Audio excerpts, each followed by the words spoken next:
Boa tarde. Beleza. Boa tarde.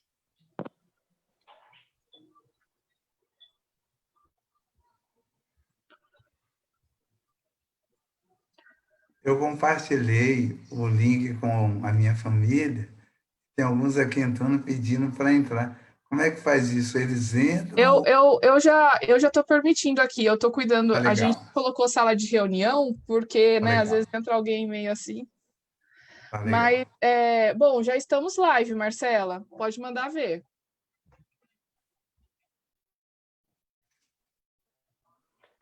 Olá, boa tarde a todos. É uma alegria estarmos aqui com todos vocês. Nós estamos começando mais uma reunião do NULON SCB, que é o Núcleo Londrinense da Sociedade Criacionista Brasileira. E o mês de outubro é o mês da criação, e em comemoração a este mês, ao dia da criação especificamente, que será no dia 24 de outubro, nós estamos fazendo uma série de lives especiais aos sábados. E hoje nós temos a honra de receber o Dr. Wellington Silva conosco. O nosso intuito, o nosso propósito é promover estudos e diálogos a fim de ressaltar as evidências científicas que fundamentam o modelo criacionista das origens. E o nosso objetivo principal com todo esse trabalho é elucidar questões relacionadas à controvérsia entre o criacionismo e o evolucionismo e divulgar o criacionismo bíblico e lembrar o mundo de que nós temos um Criador. Então, sejam todos bem-vindos. Agora eu vou pedir para Thaís Andrade, que é integrante do NULON também, dirigir uma oração especial para iniciarmos. Oremos então. Pai Criador, nós te agradecemos muito por essa oportunidade que nós temos de, através da tecnologia, nos reunirmos para aprender mais de ti, para aprender mais da tua palavra, aprender mais da tua criação. Queremos pedir que o Senhor abra nossa mente para que possamos compreender tudo aquilo que aqui for falado, para que possamos fortalecer a nossa fé, para que possamos adquirir cada vez mais conhecimento para mostrar às outras pessoas a razão da nossa fé também. Pedimos a presença, o auxílio do Teu Santo Espírito neste momento, em nome de Jesus. Amém. Amém. Amém. Amém. André? Olá, boa tarde a todos. Espero que estejam todos bem. Eu quero apresentar o nosso convidado especial, o Dr. Luiz Santos Silva. O mesmo ele é biólogo, mestre em genética e evolução pela Universidade Federal de São Carlos, doutor em patologia molecular pela Universidade de Brasília e pós-doutor no programa de pós-graduação em medicina e saúde na Universidade Federal da Bahia. Trabalhou durante muitos anos na Faculdade Adventista da Bahia como professor de genética humana e ciência e religião no Seminário Adventista Latino-Americano de Teologia, com sede em Cachoeira, Bahia. Sua principal área de pesquisa é hemoglobinopatias no recôncavo baiano. Acredito que eu falei certo, né, doutor? Eu treinei bastante para falar essa palavra. O professor também, ele atualmente, ele está organizando um livro, ele é organizador no livro Uma Introdução à História do Criacionismo Adventista no Brasil, publicado pela SCB. Seja bem-vindo, professor, que o senhor Obrigado. seja abençoado. Muito obrigado, André. Obrigado a Marcela, pessoal do NULON. Agradeço ao convite. Vocês estão me ouvindo bem aí? Só dá um ok aí para eu saber que... Ok, que bom. Tá ótimo. Caso aconteça alguma coisa, vocês podem se manifestar aí. Bom, deixa eu tentar, então, compartilhar aqui com vocês a minha apresentação para a gente poder começar aqui a nossa fala. Vou pegar aqui.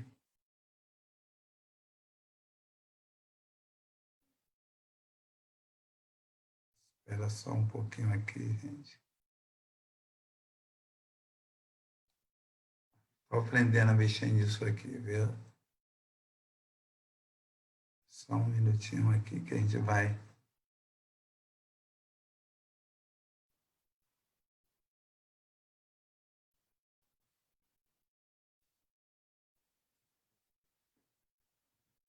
Eu acho que agora está no... Deixa eu colocar aqui no modo de apresentação. Ok? Estão acompanhando aí agora? Estamos vendo. Legal. Bom, quando eu fui convidado para poder falar hoje à tarde para vocês, eu pensei em compartilhar esse tema aí, evidências de planejamento na molécula de hemoglobina. Bom, por que hemoglobina, né? Por uma razão muito simples. Eu, nos últimos 20 anos, trabalhei com a molécula de hemoglobina. Aqui no Recôncavo Baiano, na Faculdade Adventista da Bahia, a gente acabou desenvolvendo várias pesquisas estudando as hemoglobinopatias estruturais. Eu acho que vocês devem ter ouvido falar de anemia falciforme, né? Ela faz parte de um grupo de doenças que originam a partir de uma alteração na molécula de hemoglobina.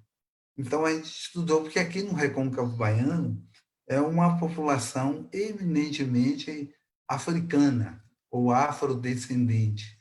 Então, a gente desenvolveu um trabalho de pesquisa tentando estudar a variabilidade clínica e genética do cluster da beta-globina, que é exatamente uma região que está relacionada com a formação dessa molécula.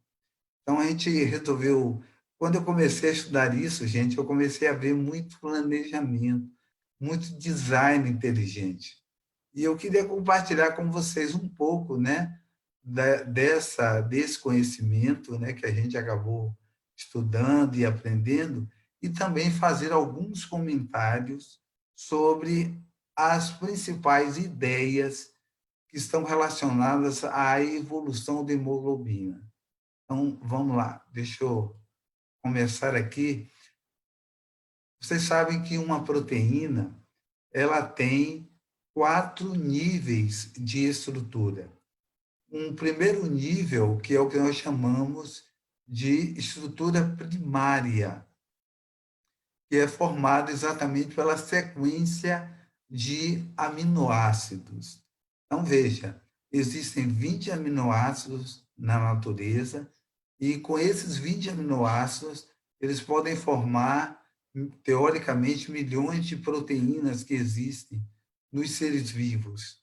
Só no nosso proteoma, né, que agora, recentemente, pouco tempo atrás, eles conseguiram realmente fazer um mapeamento, o nosso genoma humano ele tem 25 mil genes aproximadamente. Mas o proteoma é bem maior, né? Pode ter cerca de 100 mil proteínas. Então, a gente sabe que um gene ou parte dele pode estar envolvido na formação de várias proteínas.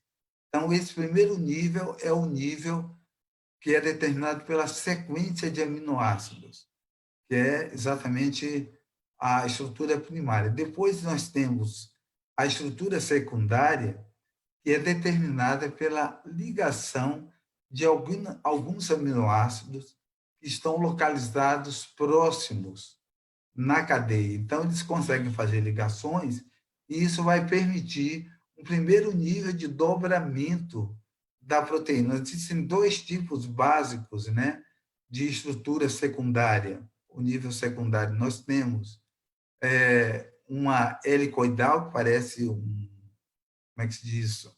Um círculozinho, né? Vocês estão vendo aqui, ou então forma de uma beta pregueada, que é de uma folha, né? Quando você dobra ela, então são essas 2 principais. Você tem a estrutura terciária, que vai determinar as subunidades de uma proteína, que vocês estão vendo aqui, e, por último, a estrutura quaternária, que é, vamos dizer assim, a proteína mesmo. No caso da molécula de hemoglobina, vocês estão vendo aqui que existem 4 novelos ou 4 estruturas terciárias. Então, se nós pudéssemos realmente enxergar, isso aqui é o resultado de análises feitas com difração de raio-x, e aí a gente consegue realmente chegar a essa forma, né? Bom, vamos adiante. Aqui fica melhor para vocês visualizarem. A molécula de hemoglobina, gente, ela tem a função de transportar o oxigênio para as nossas células. Então, uma molécula de hemoglobina, ela tem essa estrutura aqui, que é formada por 4 cadeias. Você tem 2 cadeias alfa, que vocês estão vendo aqui em amarelo, ok? E vocês têm 2 cadeias beta. No centro de cada cadeia existe um grupo, um radical M, que é nessa região que se liga à molécula de oxigênio. Então, a hemoglobina, ela tem uma estrutura muito complexa. Já dá para ver de cara, né? Vocês já podem perceber isso aí. Se nós pegarmos uma gota de sangue, nós vamos encontrar aproximadamente 5 milhões de hemácias, né? Os glóbulos vermelhos. E dentro de cada glóbulo vermelho, eu nunca contei não, viu? Eu já li, tá? Existe aproximadamente 280 milhões de moléculas de hemoglobina. Então, dá para vocês imaginarem uma estrutura como essa, que é infinitamente pequena, e ela cabe em cerca de 280 milhões dentro de apenas uma hemácia. Que aí cada molécula dessa é capaz de se ligar a 2 moléculas de oxigênio para poder ser transportado até os tecidos. E aqui vocês estão vendo aqui, ó, à direita, ampliado o radical M, né? Você vai ter aí um grupo prostético, que você tem uma molécula de ferro no centro, que vai se ligar de maneira instável com a molécula de oxigênio. Bom, só o grupo M, se nós fôssemos falar aqui, seria uma complexidade imensa, mas isso foge do nosso objetivo, não é isso que eu quero falar. Outra coisa que eu quero mostrar para vocês aqui, ó, nesse gráfico aqui, a síntese, né, para produzir exatamente um grupo M, você vai ter uma cascata bioquímica com várias enzimas, dezenas de enzimas, que estão envolvidas para produzir essa substância que, no final, vai produzir o grupo M, que vai se ligar às cadeias beta-globina e alfa-globina, e aí sim formar a molécula de hemoglobina. Só isso aqui a gente já pode perceber muita complexidade, né? Mas eu não vou abordar isso, eu quero falar especificamente sobre a genética, ou desenvolvimento genético, a regulação genética das cadeias alfa e beta-globina. Essa imagem que vocês estão vendo aqui, ela mostra 2 famílias de genes que estão envolvidos na produção da molécula de hemoglobina. Então, veja bem, a molécula de hemoglobina, quando a gente fala molécula de hemoglobina, a gente pensa que é uma só, mas, na realidade, o nosso organismo, as nossas células, vão produzir, ao longo da nossa existência, diferentes tipos de moléculas de hemoglobina. E essas moléculas de hemoglobina são formadas a partir desses 2 complexos de genes que nós chamamos de clusters. Então, nós temos um cluster, um complexo que está localizado no cromossomo 16. Então, vocês estão vendo aqui, ó, esse gene aqui é o gene zeta. Nós temos aqui 2 pseudogenes, né? Um pseudogene zeta, um pseudogene alfa. Nós temos 2 genes que vão produzir as cadeias alfa-globina. Então, isso tudo está localizado no cromossomo 16, numa região específica do cromossomo 16. As cadeias alfa, são produzidas por um outro complexo de genes localizado no cromossomo 11. Então, aqui nós vamos ver, nós temos o gene epsilon, nós vamos ter dois genes gama, gama G e gama A, eles são praticamente idênticos, com exceção de um resíduo, o resíduo 136, nós vamos ter uma glicina, e no mesmo local, no outro gene gama, nós vamos ter uma alanina. Por isso que eles são chamados de gama G e gama A. Temos o pseudogene beta-globina, temos um gene delta e temos o gene beta. Então, veja, quando eu mostrei para vocês aquela estrutura da molécula de hemoglobina, eu mostrei duas cadeias alfa, que são produzidas por esses genes aqui, e nós temos duas cadeias beta, que são produzidas por esse gene aqui. Mas e os outros? Os outros, eles vão ser produzidos lá na fase embrionária e também no período fetal, até que no final todas essas hemoglobinas vão ser substituídas pelas cadeias alfa e beta. Ok? Bom, esse gráfico aqui dá para vocês entenderem melhor. Olha aqui, ó. Nós temos, no início do período fetal, nós temos as cadeias gama, elas são produzidas quase que 100% da hemoglobina, ou das cadeias que vão formar as moléculas de hemoglobina. As cadeias alfa, elas são produzidas durante todo o período, desde o início até o final. Então, olha só, se houver alguma mutação que prejudique a síntese dessas cadeias alfa, isso já pode levar a um aborto, né? Nós temos o caso da hidroxia fetal, enfim, existem algumas doenças que são alguns abortos que ocorrem devido justamente a alterações nesses genes. Isso mostra que eles são extremamente importantes já no início do desenvolvimento humano. As cadeias gama, elas vão caindo. Quando o indivíduo nasce, por volta do 6º mês após o nascimento, elas caem praticamente a zero. Agora, olha as cadeias beta. Lá no período fetal, por volta do 5º mês, quando elas começam a ser produzidas, elas estão em níveis muito baixos. Mas, à medida que vai passando, veja, quando chega no nascimento, você vai ter, após o nascimento, só cadeias alfa e cadeias beta. Então, o indivíduo, a partir do 6º mês de vida, ele é considerado um indivíduo adulto do ponto de vista hemoglobínico.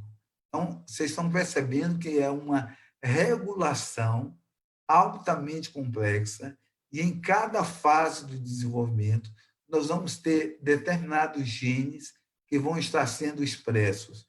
Depois, esses genes vão ser desligados e outros genes serão ativados. Olha só a regulação. Esse quadro aqui dava a gente ter uma ideia de como que acontece. Esse diagrama aqui, ó. Vejam bem, aqui representa o período embrionário, ok?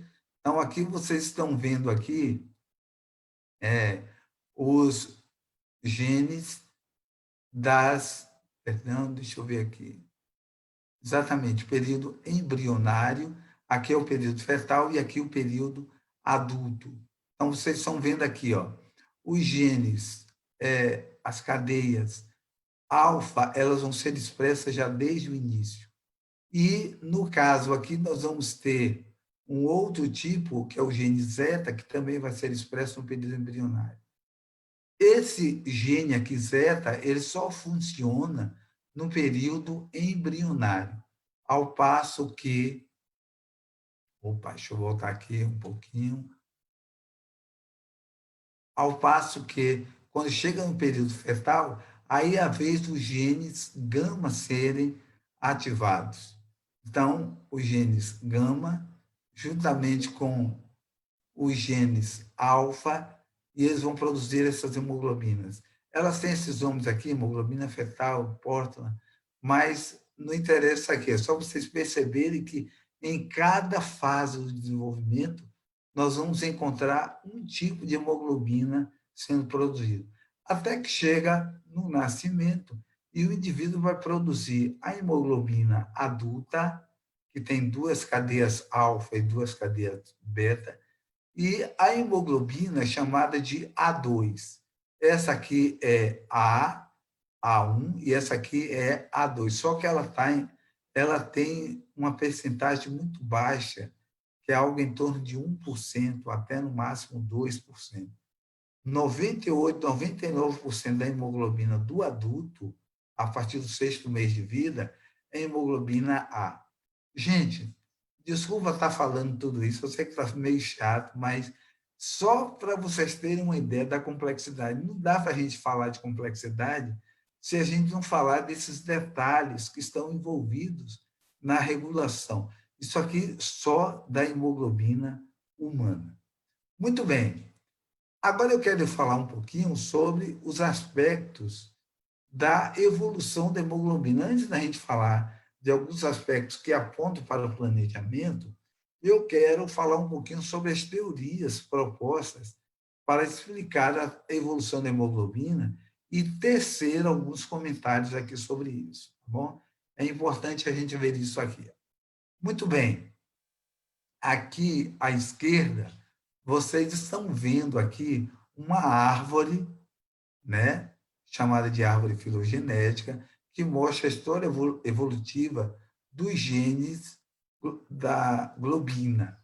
Então, veja bem, olha só, acredita-se, assim os evolucionistas falam, que os primeiros pigmentos, aliás, a primeira hemoglobina, já estariam presentes nas leguminosas, que, segundo eles, surgiu há 800 milhões de anos atrás.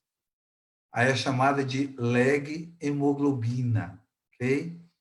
E, a partir daí, mais ou menos uns 700 milhões de anos, quando houve a divisão dentre os invertebrados e vertebrados, houve já uma separação aqui em genes da mioglobina e genes da globina, ou da hemoglobina propriamente dita.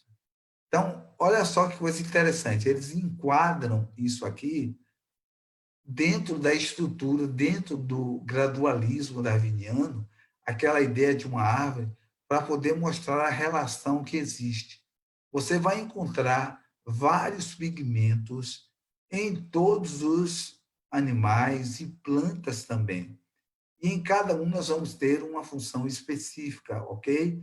Mas, de maneira geral, esses pigmentos fazem parte de um grupo de pigmentos que nós chamamos de hemocromoproteínas, né, que são responsáveis exatamente pelo transporte de substâncias. Aqui, nesse ponto aqui, há 500 milhões de anos, eles acreditam que tem acontecido uma duplicação gênica. Isso aqui que vocês estão vendo aqui do lado direito, ó, mais ou menos nessa etapa aqui, ó, 600 milhões de anos, 500 milhões, 100 milhões a mais, 100 milhões a menos, para eles não faz diferença, né? Então, vocês estão vendo aqui, houve uma duplicação. E aí você passa a ter agora o cromossomo 16, ou melhor, um grupo de cromossomo, um grupo de genes que vai formar os genes alfa e um grupo de genes que vai formar os genes da beta-globina. E aí você vai ver, com o tempo, duplicações gênicas, com alguns genes perdendo as suas funções e se transformando em pseudogenes. Então, há mais ou menos 70 milhões de anos, né, que aqui nós já teríamos o ancestral igualzinho do ponto de vista hemoglobínico, né, aos seres humanos. Ou seja, já com todos os genes alfa e os genes beta. Então, são duas maneiras da gente ver. Eles colocam isso aqui porque, veja, as comparações entre as semelhanças dessas hemoglobinas ou dessas proteínas elas só vão fazer realmente sentido dentro do ponto de vista evolutivo se você colocar isso dentro de uma árvore.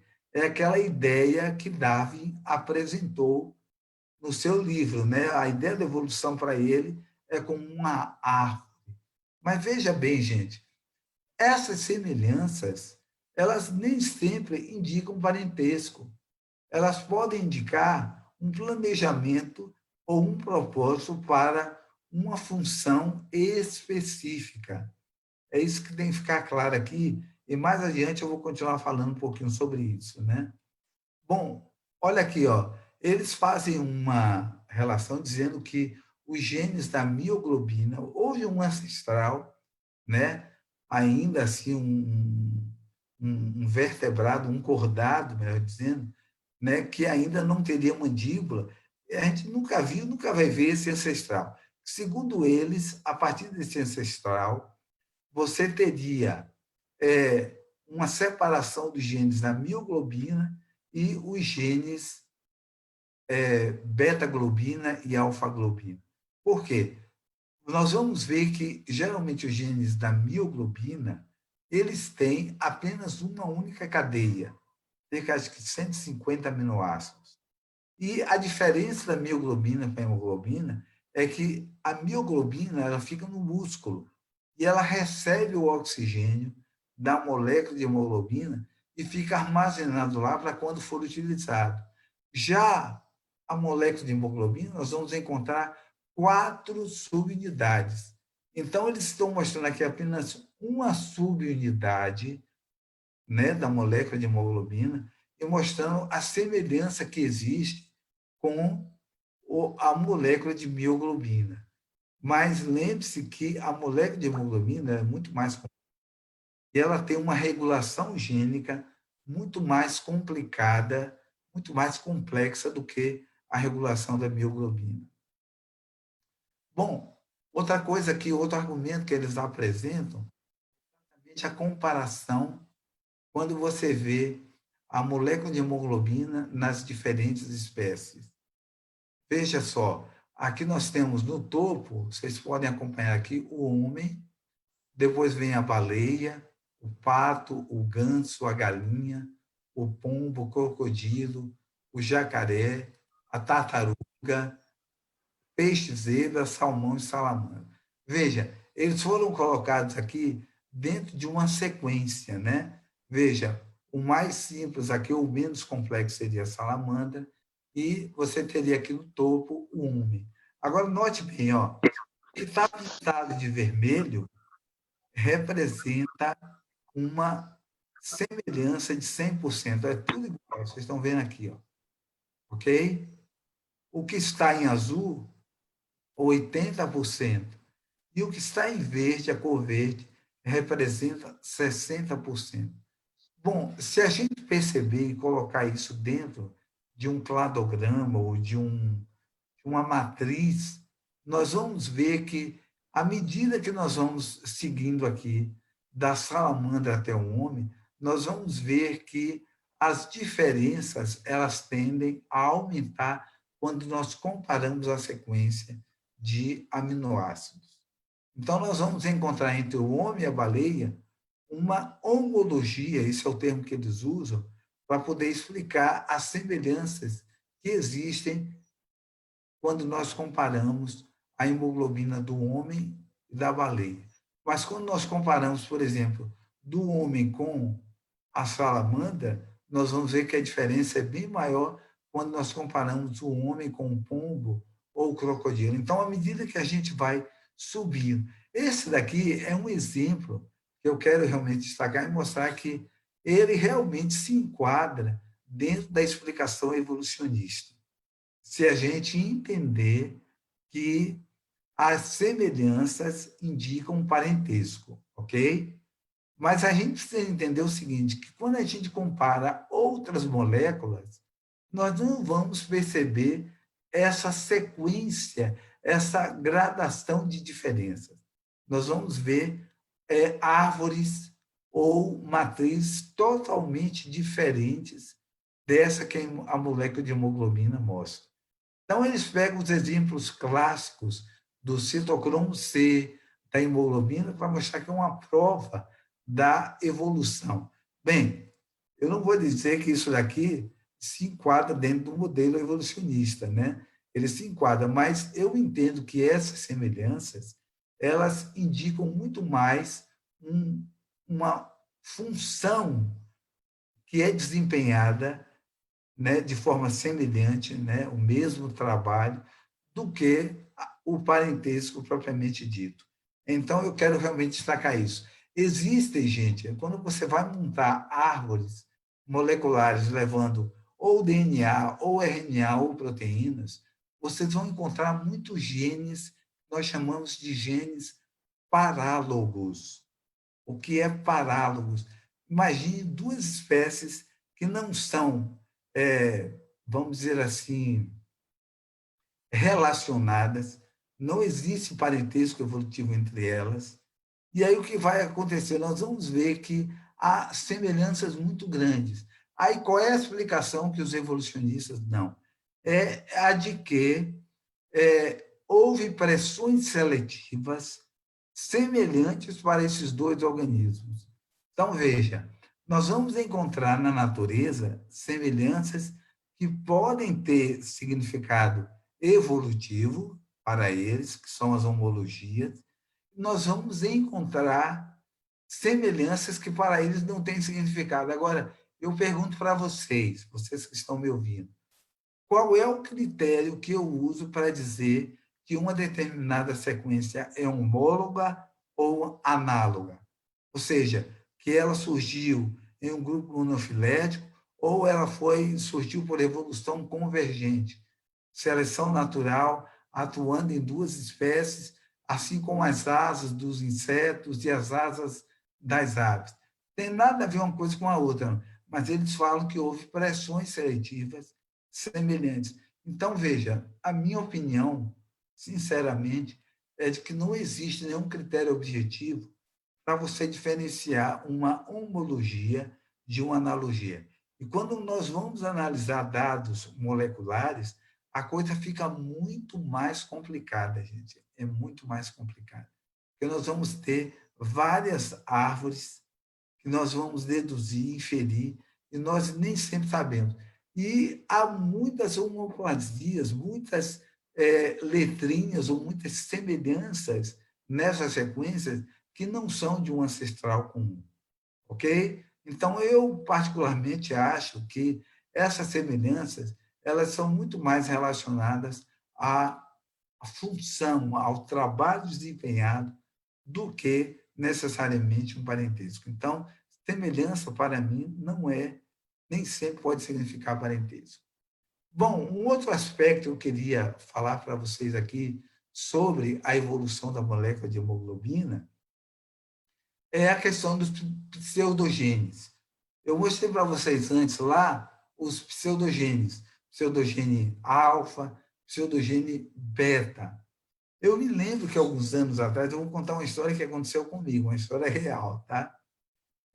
Um professor evolucionista, ele entrou em contato comigo e nós trocamos alguns e-mails. Ele foi muito educado, muito cortês, né? Mas ele fez alguns questionamentos e queria realmente que eu, como professor, né, universitário, um biólogo, né, com o meu currículo, ele achava que não era coerente isso, né? Então, ele usou o seguinte exemplo, ele disse para mim assim, Wellington,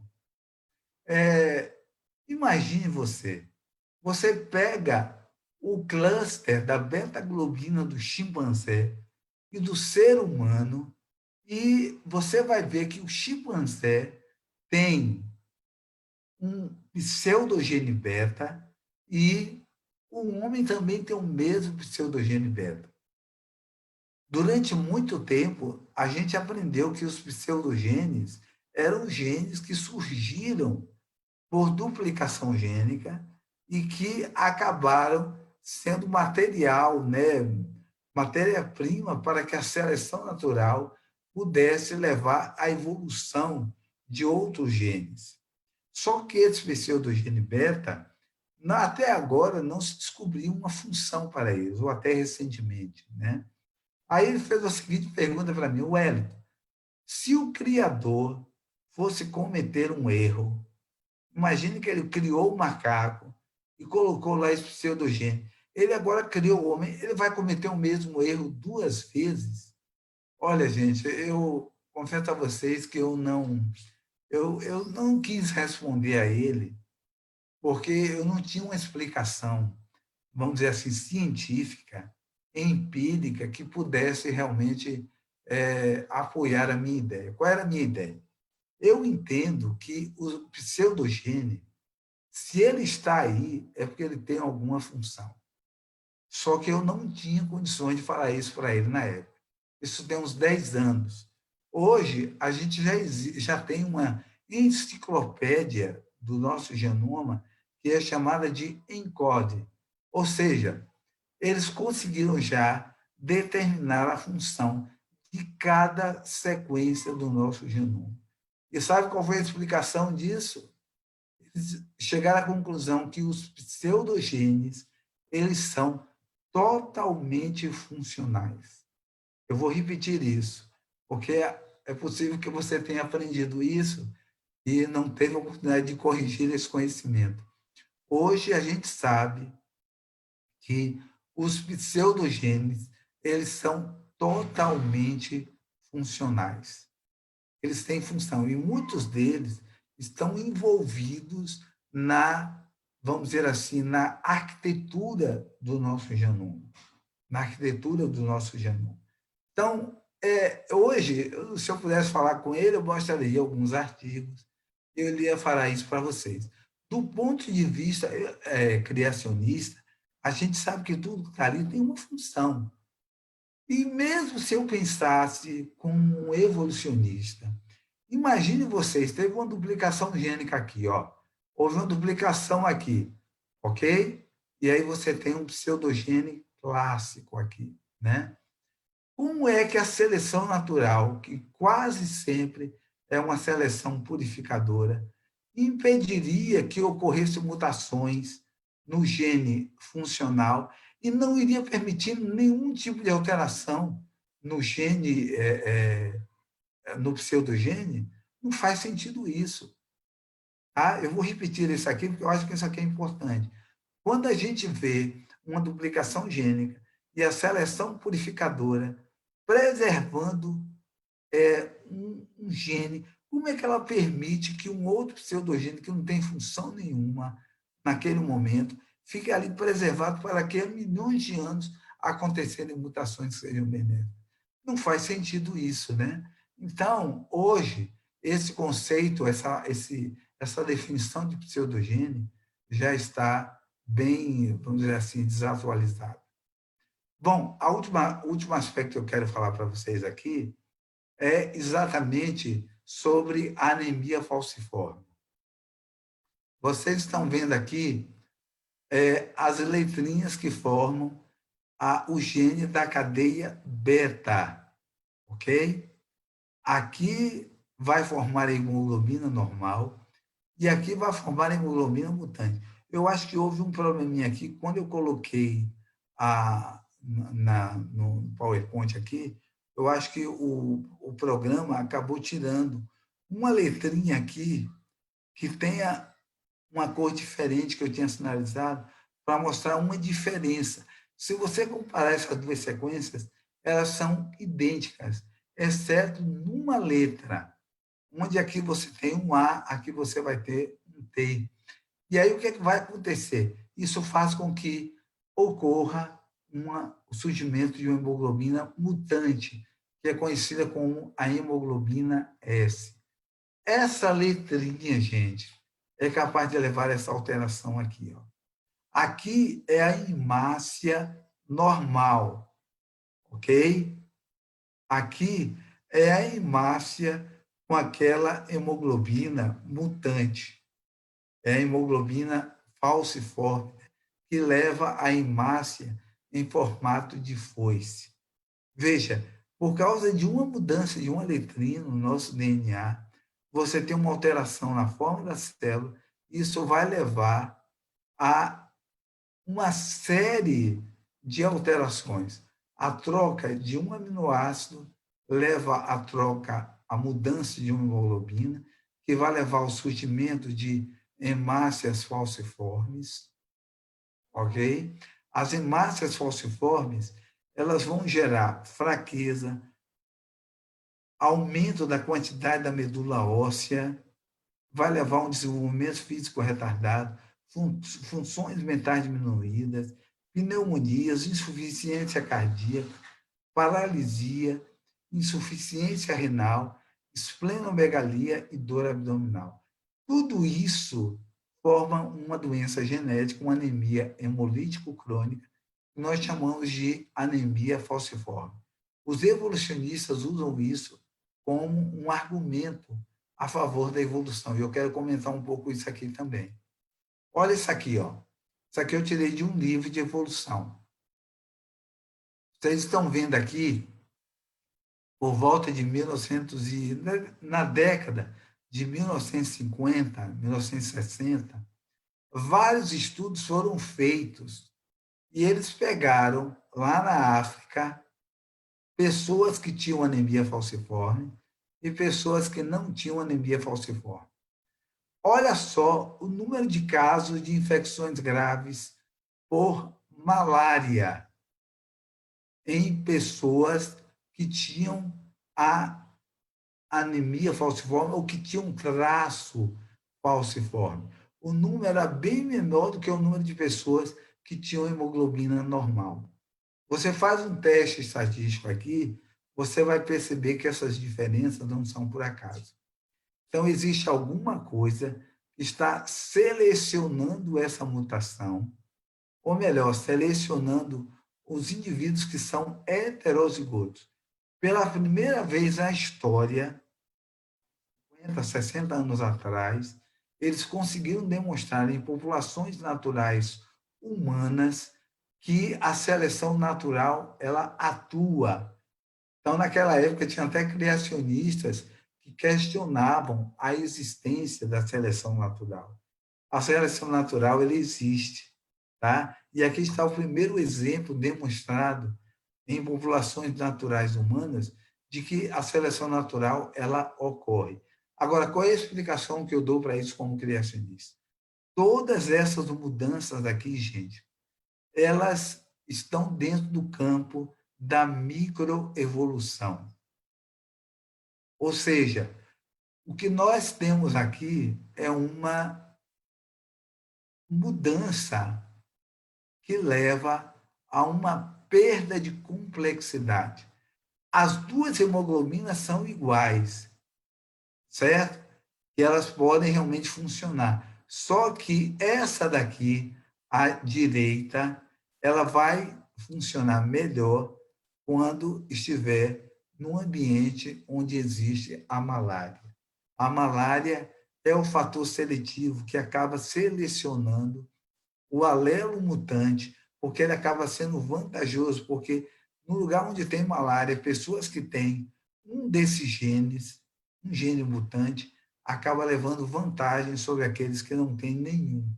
É claro que se você herdar os dois genes mutantes, você vai ter anemia falciforme, aí o indivíduo vai morrer já criança, porque a mortalidade infantil por anemia falciforme em lugares onde não há tratamento médico é muito alta, entendeu? Então, aqui é a seleção a favor do heterozigoto. Mas eu estou dizendo isso aqui para mostrar para vocês que, na realidade, há uma perda da complexidade. E essas alterações elas estão dentro do campo da microevolução. Não houve o surgimento de uma novidade aqui. Geralmente são mudanças que acontecem, ok? Querem ver um exemplo bem atual? Nós estamos vendo aí a pandemia do coronavírus. Na proteína spike, aquela proteína do pico, né? Que é ela que se liga às células humanas para o vírus infectar as células, ali você vai encontrar dezenas de mudanças de alterações de aminoácidos só naquela proteína do pico, aquela proteína spike. Isso para que o vírus consiga realmente, vamos dizer assim, enganar a célula. e poder entrar. Então, veja que são alterações que ocorrem a nível molecular, mas que não levam a um aumento de complexidade. Ok? Então, isso é uma coisa que eu acho importante destacar, porque essas evidências não podem ser usadas para apoiar a evolução como um todo. Bom, para concluir, eu vou agora falar exatamente da evidência de planejamento que existe na molécula da hemoglobina. Como eu mostrei para vocês no início, havia muita complexidade, existe muita complexidade ali. Veja, nós vamos perceber que cada um desses genes, esse gene aqui, por exemplo, juntamente com esses dois aqui, começam a ser expressos já no início do período embrionário.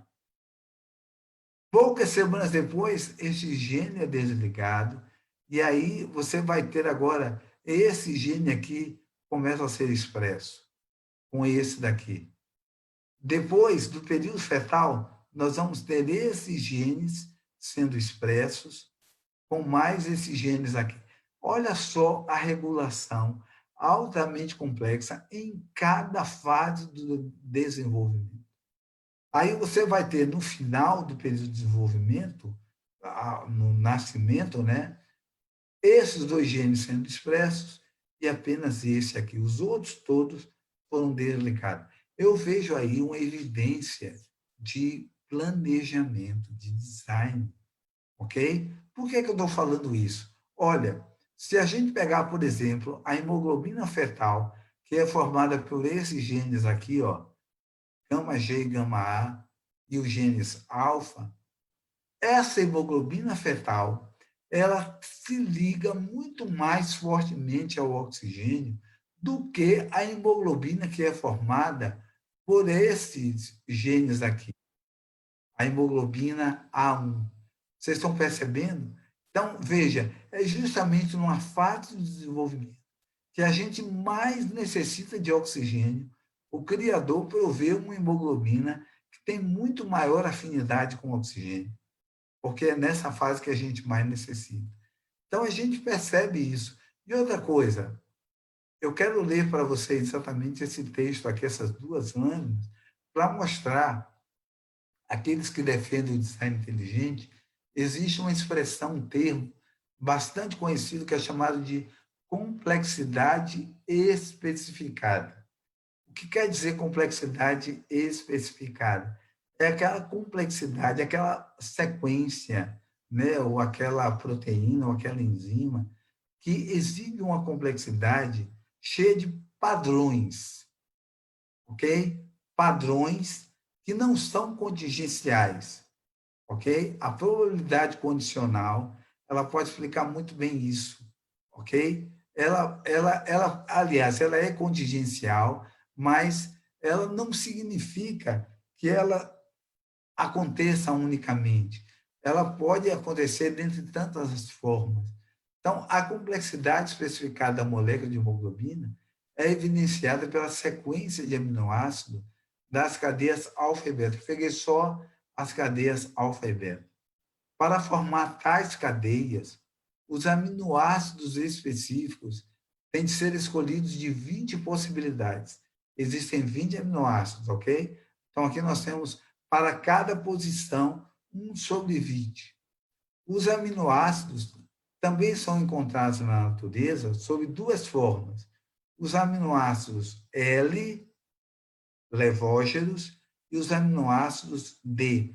Um detalhe, gente, todas as nossas células só produzem aminoácidos L.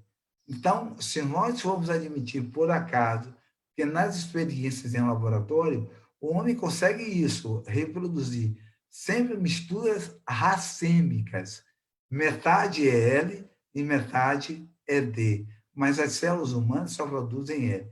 Mas vamos admitir que num oceano, como os evolucionistas falam, numa sopa primordial cheia de aminoácidos, você tivesse ali aminoácidos L e D, ok?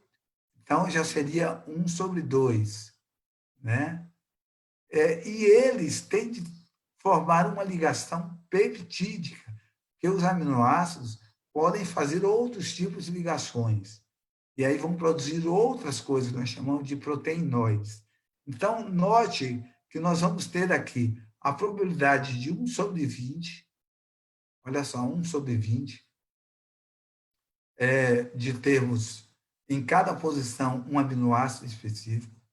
Temos a probabilidade de 1/2 de termos um aminoácido do tipo L, e temos um aminoácido, uma probabilidade de 1/2 de termos ligações peptídicas. Ao combinar essas probabilidades, temos que multiplicá-las. Isso nos dá uma chance em 1/80 para o primeiro aminoácido. Aí agora vem o segundo, aí multiplica, né? É o produto. Aí você vai ter 1/6.400 para 2 aminoácidos. E assim vai. Se levarmos em consideração a probabilidade das cadeias alfa, com 141 aminoácidos cada uma, elas surgiriam, a probabilidade delas surgirem através do acaso seria de 1 em 4,6 vezes 10 elevado a 269.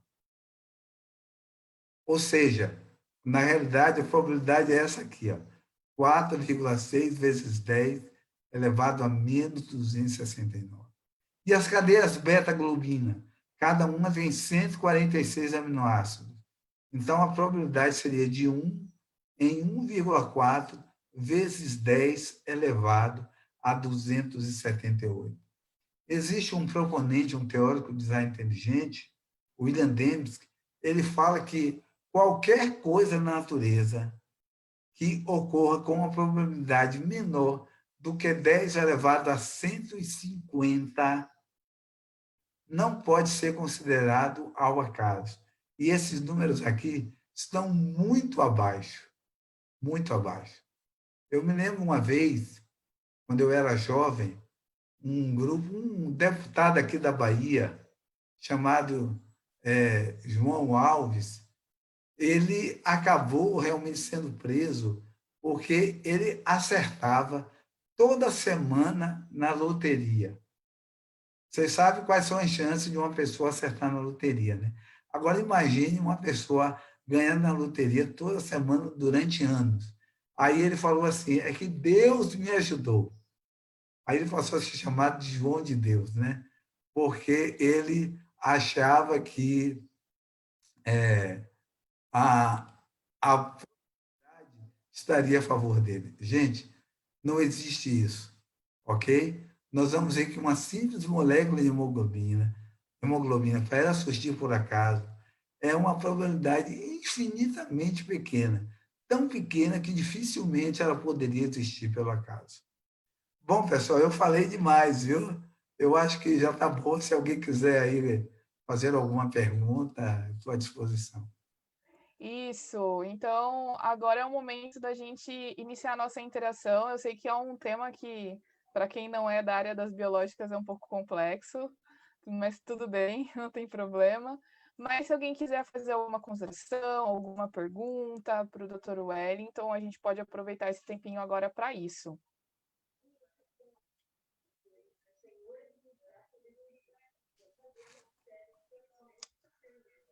Ninguém?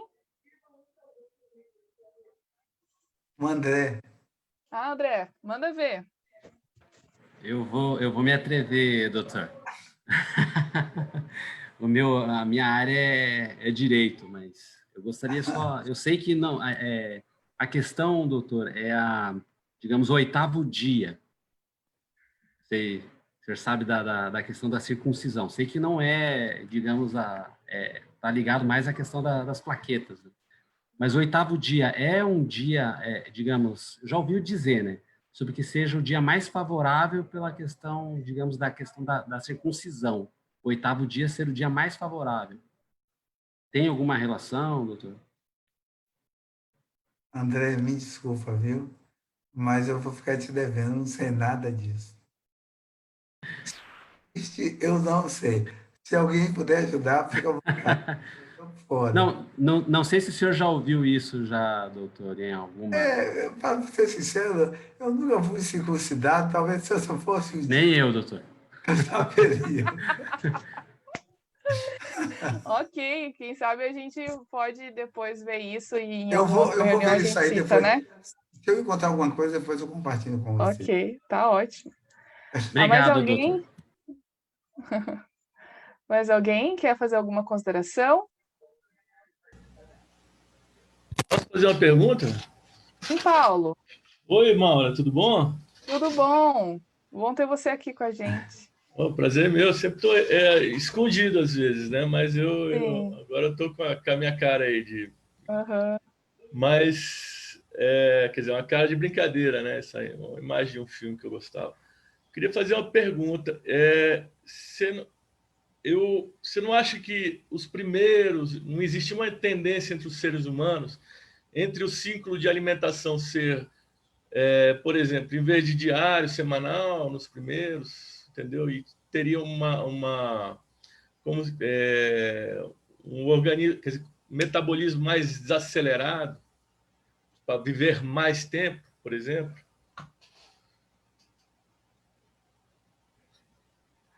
Olha, Paulo,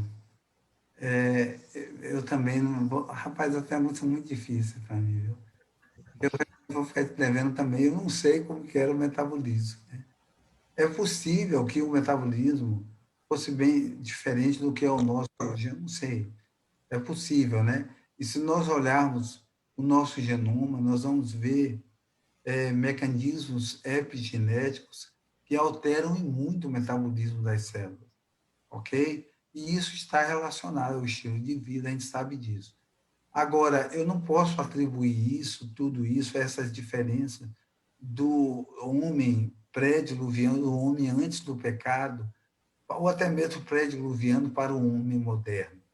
Eu, sinceramente, não sei dizer para você se haveria diferença, porque eu não tenho como... A gente sabe de algumas coisas pela revelação, pela palavra de Deus, pelo espírito de profecia, mas, assim, cientificamente falando, como demonstrar isso, eu não sei. Não, desculpa, talvez eu não tenha feito a pergunta de forma adequada, mas Diga. assim, por exemplo, uma tartaruga que vive mais de 100 anos, ela tem um metabolismo, como se diria, quer dizer, um metabolismo mais devagar, né?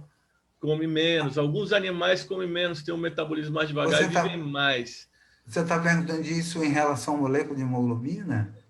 É, eu, nesse sentido, eu queria saber, não, bom, eu Olha, posso eu ter acredito, avançado, né? Mas desculpa aí. eu acredito, Paulo, que os diferentes animais, eles vão apresentar moléculas de hemoglobina que estão, vamos dizer assim, muito bem adaptadas a, ao metabolismo, ao estilo de vida deles, ok? Então, a gente percebe que essas moléculas de hemoglobina, elas, cada um está, vamos dizer assim, ajustada, adequada para cada organismo. Por isso que eu tentei mostrar aqui na palestra. E é claro, isso está diretamente relacionado ao metabolismo. Um animal que vive muito, ele vai ter um metabolismo diferente do nosso. Uma tartaruga, certamente, a Maura pode falar isso, que ela está morando lá com as tartarugas agora, o metabolismo é bem diferente do nosso, ok? E, com certeza, as moléculas de hemoglobina que são produzidas por esse organismo estão perfeitamente adequadas para o tipo de metabolismo que ele tem. Não sei se eu respondi a sua Eu pergunta. acho Seria capaz que é de até alterar? uma questão de adaptação desses animais, né? Na verdade, essa não deveria ser a regra, mas sim a exceção.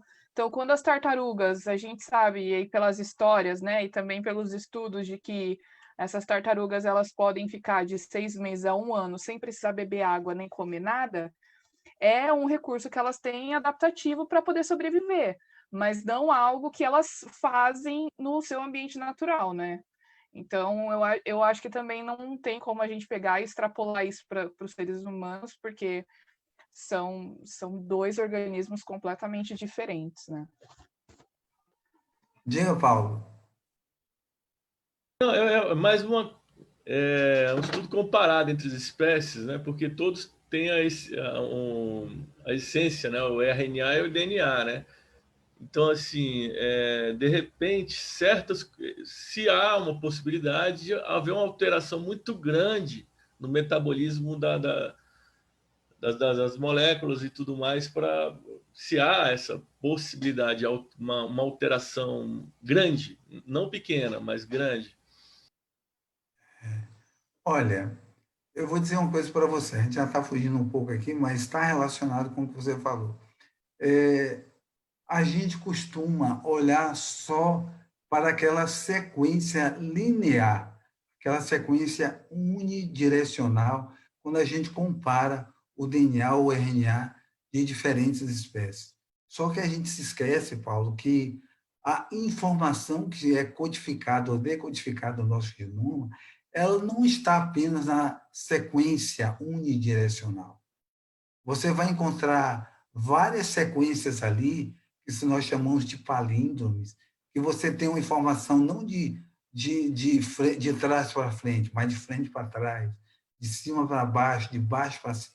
Então, assim, qualquer alteração de uma única base nitrogenada, um único nucleotídeo, você pode ter mudanças drásticas no tipo de resposta que esse genoma vai ter em relação ao ambiente.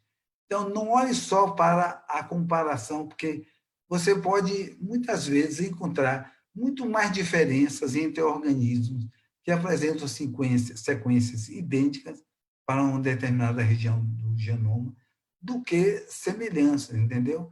Então, a gente olha muito isso achando que isso significa que vai dar a mesma coisa. Na realidade, não dá. Nós sabemos que um gene, hoje, ele pode produzir várias proteínas diferentes, coisa que há 2 décadas atrás ninguém imaginava que isso pudesse ser verdade, né? Então, o nosso informação que é altamente complexa e altamente especificada. Então, identificar esses padrões não é uma coisa tão simples assim. Só a comparação, como você está colocando aí, não é suficiente. Às vezes, você vai encontrar muito mais diferenças entre organismos que apresentam sequências idênticas, né, quanto ao seu genoma. Obrigado, Wellington. Eu só queria realmente saber isso mesmo e o número de possibilidades é gigantesca, né? E você me respondeu, era só isso mesmo. Muito Respondi? obrigado. Então dá, obrigado. Sabia Ótimo, Paulo. Obrigada. Gente, mais alguém tem alguma pergunta relacionada ao tema que o Dr. Wellington trouxe para nós?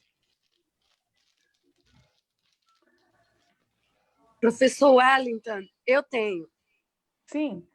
Qual é a probabilidade de uma terceira ou quarta geração de uma raça africana misturada com outras raças terem sickle cell? Olha, Jaqueline Marrima, eu vou dizer para você o seguinte: a sickle cell disease ou anemia falciforme, o tipo de herança é herança autossômica recessiva. Vamos fazer um exercício aqui, voltar ao 2º grau, né? Eu tenho que É o falar. famoso azinho, né, doutora Wellington? Exatamente, é a história do azão azinho.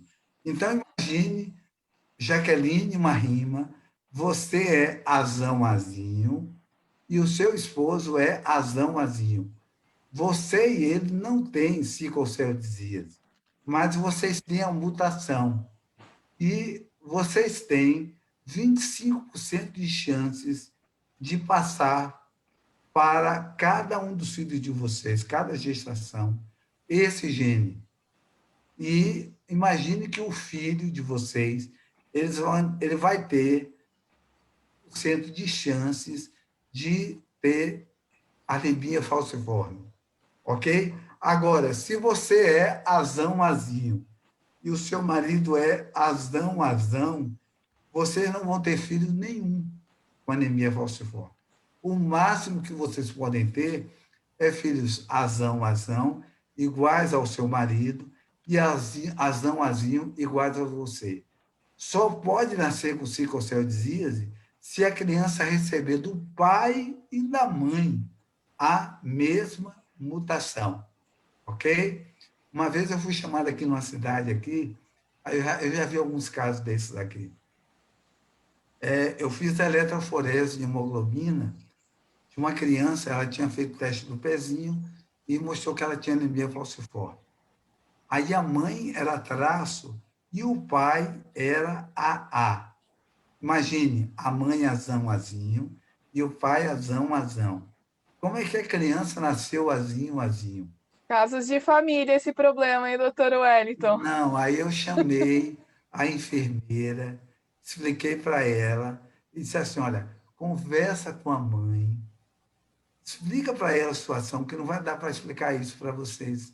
Então, ela vai ter que conversar com o marido depois e dizer. Eu não sei se ela falou, entendeu? Olha, tem muita coisa que a genética explica, mas tem coisas que o vizinho explica também, entendeu? Maravilhoso. Então, Jaqueline, não é uma questão de mistura. Veja, nós estamos falando aqui de uma herança, Probabilidade, né? ok? É uma loteria. Mas para que uma criança nasça com anemia falciforme, ela tem que herdar a mutação do pai e da mãe, ok? Muito bom. Nossa, muito interessante. É basicamente isso mesmo. É um problema que é lá na probabilidade do ensino médio, né? A gente passa aí para os alunos. Mais alguém, gente, dentro aí do assunto que o Dr. Wellington trouxe para nós? Bom, ok, Marcela, eu acho que então a gente pode fazer o nosso encerramento, que foi muito interessante a nossa reunião hoje, viu? Curti bastante. Desculpa se eu for muito complexo, viu? Imagina! Mas de complexidade não dá para ser fácil, não. Não, mas eu acho que esses assuntos eles são bem específicos e é mais para a galera das biológicas mesmo, mas não significa que o pessoal que é de outra área não possa assistir e, de repente, dar aquela curiosidade, né? Deixa eu estudar um pouquinho melhor para entender isso, né? Quando a gente vai estudar origens, a gente tem que ver que ela é interdisciplinar, ela é multidisciplinar. Exato. Né?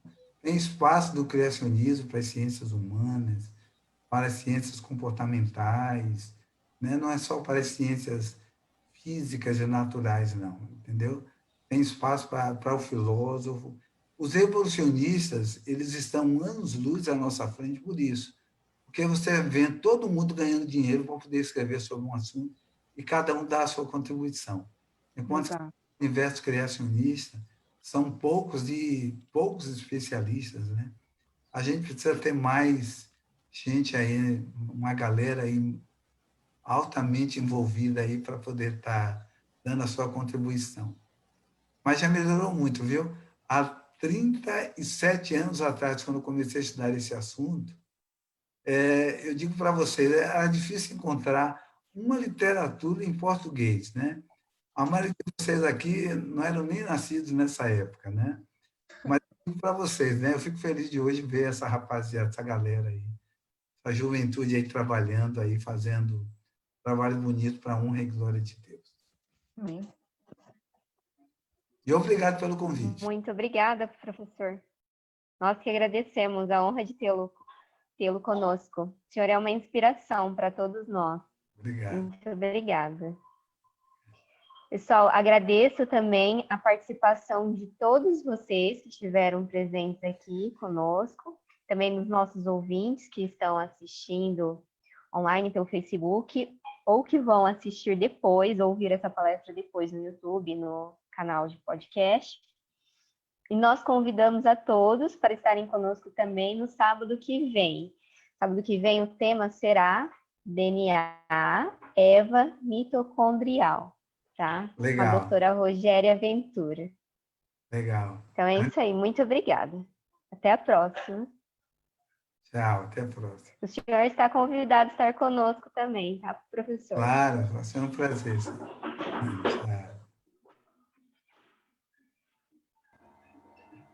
Tá.